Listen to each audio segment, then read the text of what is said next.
Hi hello friends, welcome to CET fighters YouTube channel. ನೀವೇನಾದರೂ ಇದೇ ಮೊದಲ ಬಾರಿಗೆ ನಮ್ಮ ಚಾನಲನ್ನು ನೋಡ್ತಾ ಇದ್ದರೆ ಆದಷ್ಟು ಚಾನಲ್ಗೆ ಸಬ್ಸ್ಕ್ರೈಬ್ ಮಾಡಿಕೊಂಡು ಪಕ್ಕದಲ್ಲಿರುವಂಥ ಬೆಲ್ಲೈಕನ್ನ ಆಲ್ ಅಂತ ಹೊತ್ಕೊಳ್ಳಿ. ಬನ್ನಿ ಸ್ನೇಹಿತರೆ, ಇವತ್ತಿನ ಈ ಒಂದು ವಿಡಿಯೋದಲ್ಲಿ 41,822 ಹುದ್ದೆಗಳಿಗೆ ಸಂಬಂಧಪಟ್ಟಂತೆ ಒಂದು ಬೃಹತ್ ಅಧಿಸೂಚನೆ ಕೂಡ ಪ್ರಕಟವಾಗಲಿದೆ. ಈ ಒಂದು ವಿಡಿಯೋದಲ್ಲಿ ಕಂಪ್ಲೀಟ್ ಆಗಿ ವಿದ್ಯಾರ್ಥಿಗಳಿಗೆ ಮಾಹಿತಿಯನ್ನು ತಿಳಿಸ್ಕೊಡ್ತೀವಿ. ವಿದ್ಯಾರ್ಥಿಗಳು ವಿಡಿಯೋನ ಸ್ಕಿಪ್ ಮಾಡದೆ ಕೊನೆವರೆಗೂ ನೋಡಿ.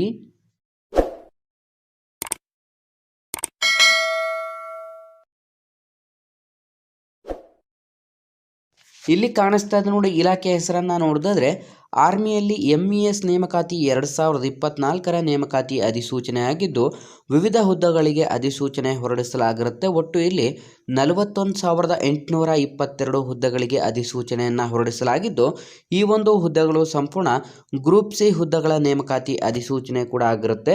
ಸ್ನೇಹಿತರೆ, ನಾವು ಡಿಸ್ಕ್ರಿಪ್ಷನ್ ಬಾಕ್ಸಲ್ಲಿ ಅಫಿಷಿಯಲ್ ಆದಂಥ ವೆಬ್ಸೈಟ್ ಲಿಂಕನ್ನು ಕೂಡ ಕೊಟ್ಟಿರ್ತೇವೆ. ವಿದ್ಯಾರ್ಥಿಗಳು ಕ್ಲಿಕ್ ಮಾಡಿ ಹೆಚ್ಚಿನ ಮಾಹಿತಿಯನ್ನು ಕೂಡ ಪಡ್ಕೊಳ್ಳಿ. ನೀವೇನಾದರೂ ಇದೇ ಮೊದಲ ಬಾರಿಗೆ ನಮ್ಮ ಚಾನಲನ್ನು ನೋಡ್ತಾ ಇದ್ದರೆ ಡಿಸ್ಕ್ರಿಪ್ಷನಲ್ಲಿರುವಂಥ ನಮ್ಮ ಟೆಲಿಗ್ರಾಮ್ ಗ್ರೂಪ್ ಮತ್ತು ವಾಟ್ಸಪ್ ಗ್ರೂಪ್ಗಳಿಗೆ ಜಾಯ್ನ್ ಆಗಿ.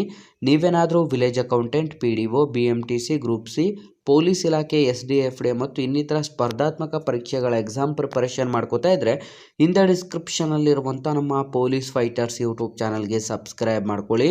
ಖಾಲಿ ಇರುವಂಥ ಹುದ್ದೆಗಳ ವಿವರ ನಾವು ನೋಡಿದ್ರೆ ಆರ್ಕಿಟೆಕ್ಚರಲ್ಲಿ ನೋಡಿದರೆ 44 ಹುದ್ದೆಗಳು, ಮಲ್ಟಿ ಟಾಸ್ಕಿಂಗ್ ಸ್ಟಾಫಲ್ಲಿ 11,316 ಹುದ್ದೆಗಳು, ಮೇಲ್ವಿಚಾರಕರ 534 ಹುದ್ದೆಗಳು, ಕರಡುಗಾರ 944 ಹುದ್ದೆಗಳು, ಅಂಗಡಿಯವನು 1026 ಹುದ್ದೆಗಳು, ಬ್ಯಾರಕ್ ಮತ್ತು ಸ್ಟೋರ್ ಅಧಿಕಾರಿ 120 ಹುದ್ದೆಗಳು, ಸಂಗಾತಿಯಲ್ಲಿ 27,920 ಹುದ್ದೆಗಳಿಗೆ ಟೋಟಲ್ 41,822 ಹುದ್ದೆಗಳಿಗೆ ಬೃಹತ್ ಅಧಿಸೂಚನೆಗೆ ಆಸಕ್ತ ಅಭ್ಯರ್ಥಿಗಳಿಂದ ಅರ್ಜಿಗಳನ್ನು ಆಹ್ವಾನಿಸಲಾಗಿರುತ್ತೆ.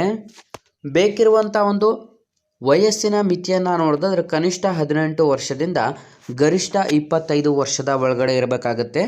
SC ST ವಿದ್ಯಾರ್ಥಿಗಳಿಗೆ 5 ವರ್ಷ ಮತ್ತು OBC ಕ್ಯಾಟಗರಿ ವಿದ್ಯಾರ್ಥಿಗಳಿಗೆ 3 ವರ್ಷ ಏಜ್ ರಿಲ್ಯಾಕ್ಸೇಷನ್ ಕೂಡ ನೀಡಲಾಗಿದ್ದು, ಈ ಒಂದು ಅಧಿಸೂಚನೆಗೆ ನಿಮ್ಮ ಒಂದು ಶೈಕ್ಷಣಿಕ ಅರ್ಹತೆಗಳನ್ನು ನೋಡಿದ್ರೆ ವಿದ್ಯಾರ್ಥಿಗಳು ಸಂಪೂರ್ಣ 10ನೇ ತರಗತಿ, 12ನೇ ತರಗತಿ ಅಥವಾ ನೀವು ಯಾವುದಾದ್ರೂ ಒಂದು ಪದವಿಯನ್ನು ಪೂರ್ಣಗೊಳಿಸಿರುವಂಥ ಅಭ್ಯರ್ಥಿಗಳಿಂದ ಅರ್ಜಿಗಳನ್ನು ಆಹ್ವಾನಿಸಲಾಗಿರುತ್ತೆ. ಅರ್ಜಿ ಸಲ್ಲಿಸಲು ಬಯಸುವಂಥ ಅಭ್ಯರ್ಥಿಗಳ ಒಂದು ಅರ್ಜಿ ಶುಲ್ಕವನ್ನು ನೋಡಿದ್ರೆ ಈ ಒಂದು ಅಧಿಸೂಚನೆಗೆ ತಕ್ಕಂತೆ ವಿದ್ಯಾರ್ಥಿಗಳು SC ST PWD ಮತ್ತು EWS ಅಭ್ಯರ್ಥಿಗಳಿಗೆ ಶುಲ್ಕದಿಂದ ವಿನಾಯಿತಿಯನ್ನು ನೀಡಲಾಗಿದ್ದು, ಮಿಕ್ಕುಳಿದಂಥ ಎಲ್ಲ ಕ್ಯಾಟಗರಿ ವಿದ್ಯಾರ್ಥಿಗಳಿಗೆ 100 ರೂಪಾಯಿ ಅರ್ಜಿ ಶುಲ್ಕವನ್ನು ಕೂಡ ನಿಗದಿಪಡಿಸಲಾಗಿರುತ್ತೆ. ಸ್ನೇಹಿತರೆ, ಈ ಒಂದು ಅಧಿಸೂಚನೆಗಳಿಗೆ ನಿಮ್ಮ ಒಂದು ಆಯ್ಕೆ ಪ್ರಕ್ರಿಯೆಗಳನ್ನು ನೋಡಿದ್ರೆ ಕಂಪ್ಲೀಟ್ ಆಗಿ ನಿಮಗೆ ಲಿಖಿತ ಪರೀಕ್ಷೆ ಮತ್ತು ಡಾಕ್ಯುಮೆಂಟ್ ವೆರಿಫಿಕೇಷನ್ ಮಾಡಿ ಆಯ್ಕೆಯನ್ನು ಮಾಡಿಕೊಳ್ಳಲಾಗುತ್ತದೆ. ಹಾಗಾಗಿ ಆಯ್ಕೆಯಾದಂಥ ಅಭ್ಯರ್ಥಿಗಳಿಗೆ ನಿಮ್ಮ ಒಂದು ಮಾಸಿಕ ವೇತನವನ್ನು ನೋಡಿದ್ರೆ 48,000 ರೂಪಾಯಿ ಪ್ರತಿ ತಿಂಗಳ ಒಂದು ಮಾಸಿಕ ವೇತನವಾಗಿದ್ದು, ಆಯ್ಕೆಯಾದಂಥ ಅಭ್ಯರ್ಥಿಗಳಿಗೆ ಸಂಪೂರ್ಣ ನಮ್ಮ ಭಾರತದಾದ್ಯಂತ ನೇಮಕಾತಿಯನ್ನು ಮಾಡಿಕೊಳ್ಳಲಾಗುತ್ತದೆ. ಹಾಗಾಗಿ ಈ ಒಂದು ಅಧಿಸೂಚನೆಗೆ ಅರ್ಜಿಯನ್ನು ಸಲ್ಲಿಸಲು ಇನ್ನೇನು ಕೆಲವೇ ದಿನಗಳಲ್ಲಿ ನಿಮಗೆ ಅಧಿಸೂಚನೆ ಕೂಡ ಬಿಡುಗಡೆ ಆಗಲಿದೆ.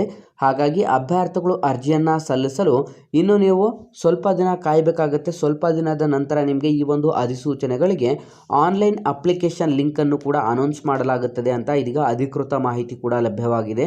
ಹಾಗಾಗಿ ವಿದ್ಯಾರ್ಥಿಗಳು ಯಾರೆಲ್ಲ ವಿಡಿಯೋಸ್ನ ನೋಡ್ತಾ ಇದ್ರ ಈ ಒಂದು ಉದ್ಯೋಗ ಮಾಹಿತಿಯನ್ನು ಆದಷ್ಟು ಲೈಕ್ ಮಾಡಿ ಮತ್ತು ನಿಮ್ಮ ಎಲ್ಲ ಸ್ನೇಹಿತರೊಂದಿಗೆ ಶೇರ್ ಮಾಡೋದ್ರ ಮೂಲಕ ಇನ್ನೂ ಹೆಚ್ಚಿನ ಉದ್ಯೋಗ ಮಾಹಿತಿಗಾಗಿ ಹಿಂದೆ ನಮ್ಮ ಚಾನಲ್ಗೆ ಸಬ್ಸ್ಕ್ರೈಬ್ ಮಾಡ್ಕೊಳ್ಳಿ ಅಂತ ತಿಳಿಸ್ತಾ ಇದ್ದೀವಿ ಸ್ನೇಹಿತರೆ.